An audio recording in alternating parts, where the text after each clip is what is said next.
ওরা এই ওয়েব অ্যাপ্লিকেশনে ইয়ে করবে, ইউজ করবে। ধরা যাক এই ওয়েব অ্যাপ্লিকেশনটা যে কোনো ওয়েব অ্যাপ্লিকেশন হতে পারে, তাই না? যেমন ফেসবুক এটা একটা ওয়েব অ্যাপ্লিকেশন, গুগল একটা ওয়েব অ্যাপ্লিকেশন। আবার আমরা যখন বাংলাদেশের সরকারি ওয়েবসাইটগুলো ইউজ করি, যে পাসপোর্ট জন্য ফর্ম ফিল আপ করে সাবমিট করি, সেটা একটা ওয়েব অ্যাপ্লিকেশন। তো আমাদের যখন এসএসসি এইচএসসি বিভিন্ন পরীক্ষার রেজাল্ট দেয়, সেগুলো হচ্ছে একটা ওয়েব অ্যাপ্লিকেশন। তো ওয়েব অ্যাপ্লিকেশনে কি থাকে? এটা ওয়েব অ্যাপ্লিকেশনের মূল পার্ট হচ্ছে একটা অ্যাপ্লিকেশন সার্ভার থাকে, যেখানে লজিক থাকে, বিজনেস লজিক।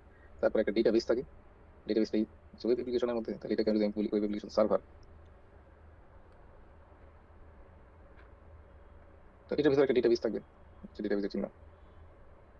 তারপরে আর কি থাকে? আর এমনিতে যে অ্যাপ্লিকেশন দুইটা পার্ট, একটা আমরা বলি ব্যাক এন্ড, একটা বলি ফ্রন্ট এন্ড। তো ফ্রন্ট এন্ড হচ্ছে আসলে মোবাইল অথবা ওয়েব ক্লায়েন্ট।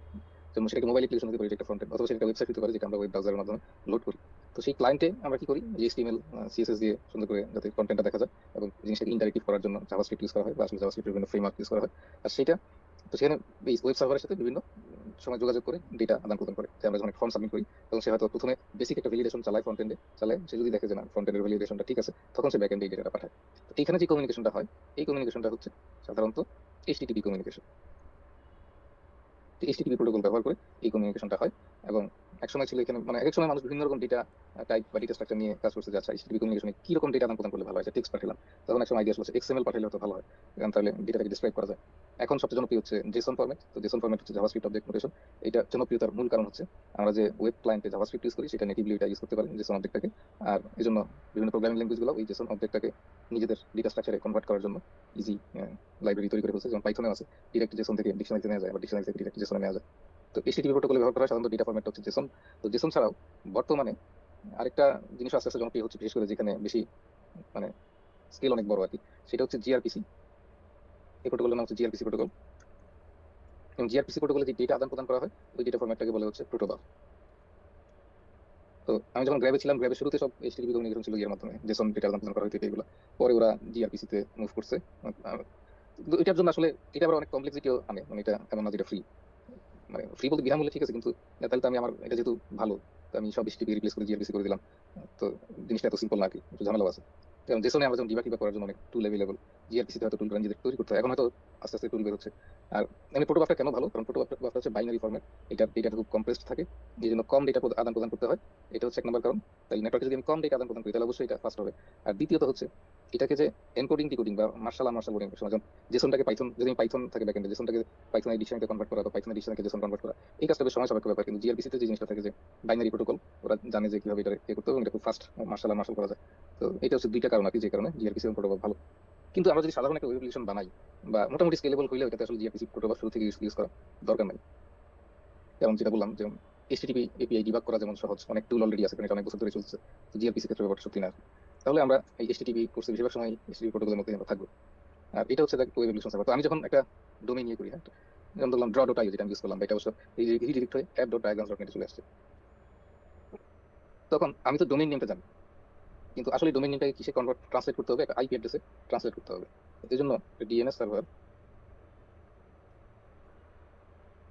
একটা ডিএনএস সার্ভার থাকে, যে সে ওরে জিজ্ঞেস করে যে এই হচ্ছে আমার ডোমেইন নেম,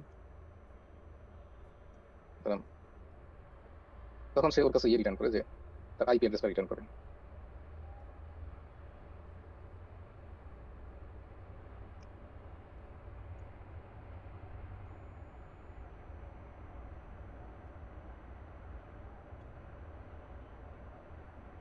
মানে আমার ক্লায়েন্টের ডিএনএস সার্ভারের কাছে জানতে চায় যে এই ডোমেইনের এগেইনস্ট আইপি অ্যাড্রেসটা কি। তো ডিএনএস সার্ভিসটা এটা ইয়ে করে, এটা কয়েক মিলি সেকেন্ড টাইম লাগে। তো অনেক সময় আবার ডিএনএস ক্যাশও করা থাকে। তো আমি যেই বইটা কথা বললাম, একটু বইটা দেখলাম, ওরা সবসময় সিস্টেম ডিজাইনে এই জিনিসটা আলাপ করে। কিন্তু আমি নিজে যখন ইন্টারভিউ নেই, বা আমি যখন ইন্টারভিউ দেই, তখন আমি এই জিনিসটা আমি আলাপ করি না। কারণ এটা আসলে আলাদাভাবে আলাপ করার কিছু নেই, যে ডিএনএস কিন্তু এটা জেনে রাখা ভালো। কেউ যদি জিজ্ঞেস করে যে আচ্ছা, বিশেষ করে বাংলাদেশে জিজ্ঞেস করতে পারে যে আমি এটা দিলাম, একটা এক্সাম্পল.com বা দিমিক.ও যে সামথিং, এদিকে সঙ্গে সঙ্গে যাবেন, এখানে আর কোনো মেকানিজম আছে, এখানে মেকানিজম আছে, এখানে ডোমেইন নেম সার্ভার গুলা, সে আমাকে আইপি অ্যাড্রেসটা দিতে হবে, তারপর আমি করবো। তো এটা বললে ভালো, কিন্তু এটা না বললে আমার মতে কোনো সমস্যা নেই, যদি জিজ্ঞেস না করে আর কি।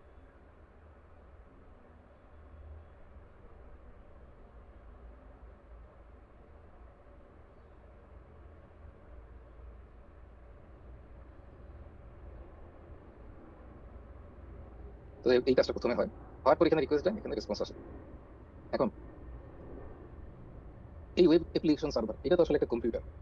এটা কম্পিউটার, এই কম্পিউটারের মধ্যে একটা অ্যাপ্লিকেশন রানিং, যেটা একটা রিকোয়েস্ট অ্যাকসেপ্ট করতে পারে, এবং রিকোয়েস্ট অ্যাকসেপ্ট করে ওই রিকোয়েস্টের জন্য প্রয়োজনীয় প্রসেসিং করে, যদি ডেটাবেস কিছু করতে হয় সেটা করে, এবং তারপর সে রেসপন্স রিটার্ন করে, তাই তো? এই জন্য এটাকে কি করতে হয়, এই জন্য এটাকে 24 ঘন্টা চালু থাকতে হয় এবং তার জন্য অবশ্যই একটা ইয়ে লাগবে, স্ট্যাটিক আইপি লাগবে। এবং আমার কম্পিউটারে যদি আমি এখন একটা সার্ভার চালাই এবং এইসব দেশে যেহেতু কারেন্ট খুব একটা যায় না, আমি চাইলে 24 ঘন্টায় আমার এটা চালাই রাখতে পারি। কিন্তু আমার তো স্ট্যাটিক আইপি নাই, আমার মানে এক সময় ইন্টারনেটে কানেক্ট করলে আমার আইপিটা একরকম হবে। স্ট্যাটিক আইপির জন্য যেটা করতে হয় যে এটা আমার যে আইএসপি আছে ওদের কাছ থেকে এটা কিনতে হয়। তো আগে মানুষ যেটা করতো যে নিজেদের অফিসে হাই স্পিড ইন্টারনেট এরকম খুবই শক্তিশালী কম্পিউটার কিনতে হয়তো আমার এই কম্পিউটারের দাম 1 লাখ টাকা, কিন্তু তখন হয়তো আরো শক্তিশালী প্রসেসর এবং র্যাম ট্যাম দিয়ে মানুষ আরো মানে পাওয়ারফুল কম্পিউটার কিন্তু এগুলো 24 ঘন্টা চালু রাখতে একটা সার্ভার রুম থাকতো, রুমে অনেক এসি থাকবে এবং রানিং, যেটা একটা রিকোয়েস্ট অ্যাকসেপ্ট করতে পারে এবং রিকোয়েস্ট অ্যাকসেপ্ট করে ওই রিকোয়েস্টের জন্য প্রয়োজনীয় প্রসেসিং করে, যদি ডেটাবেজে কিছু করতে হয় সেটা করে এবং তারপর সে রেসপন্স রিটার্ন করে। তাই তো? এই জন্য এটাকে কি করতে হয়, এই জন্য এটাকে 24 ঘন্টা চালু থাকতে হয় এবং তার জন্য অবশ্যই একটা ইয়ে লাগবে, স্ট্যাটিক আইপি লাগবে। এবং আমার কম্পিউটারে যদি আমি এখন একটা সার্ভার চালাই এবং এইসব দেশে যেহেতু কারেন্ট খুব একটা যায় না, আমি চাইলে 24 ঘন্টায় আমার এটা চালাই রাখতে পারি। কিন্তু আমার তো স্ট্যাটিক আইপি নাই, আমার মানে এক সময় ইন্টারনেটে কানেক্ট করলে আমার আইপিটা এরকম হবে। স্ট্যাটিক আইপির জন্য যেটা করতে হয় যে এটা আমার যে আইএসপি আছে ওদের কাছ থেকে এটা কিনতে হয়। তো আগে মানুষ যেটা করতো যে নিজেদের অফিসে হাই স্পিড ইন্টারনেট এরকম খুবই শক্তিশালী কম্পিউটার কিন্তু হয়তো আমার এই কম্পিউটারের দাম 1 লাখ টাকা, কিন্তু তখন হয়তো আরো শক্তিশালী প্রসেসর এবং র্যাম ট্যাম দিয়ে মানুষ আরো মানে পাওয়ারফুল কম্পিউটার কিন্তু এগুলো 24 ঘন্টা চালু রাখতে একটা সার্ভার রুম থাকতো, রুমে অনেক এসি থাকবে এবং পাওয়ার ব্যাকআপ থাকবে। তো ওইগুলারে বলেছে অন প্রিমাইস, যে সার্ভারটা আমার যে জায়গাতে আছে, অন প্রিমিস বা প্রিমাইস।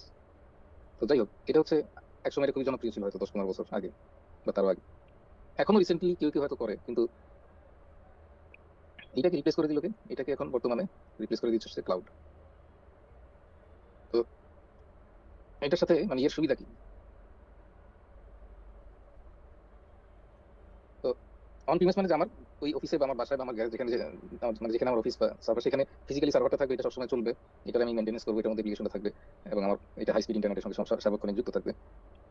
এটার একটা অসুবিধা হচ্ছে যে এই হার্ডওয়্যারটা আমার পুরোপুরি মেনটেন করা লাগতেছে এবং আমি তো একটা খুবই ছোট স্টার্টআপ দিলাম, আমি একটা শখের একটা ইয়ে করলাম যে আমি দিমিক অনলাইন জাস্ট চালাইতেছি। সেখান থেকে আমার আসলে তেমন কোনো ইনকাম হয় না এবং এটাতে খুব একটা ইউজারও নাই, হয়তো কয়েক হাজার ইউজার।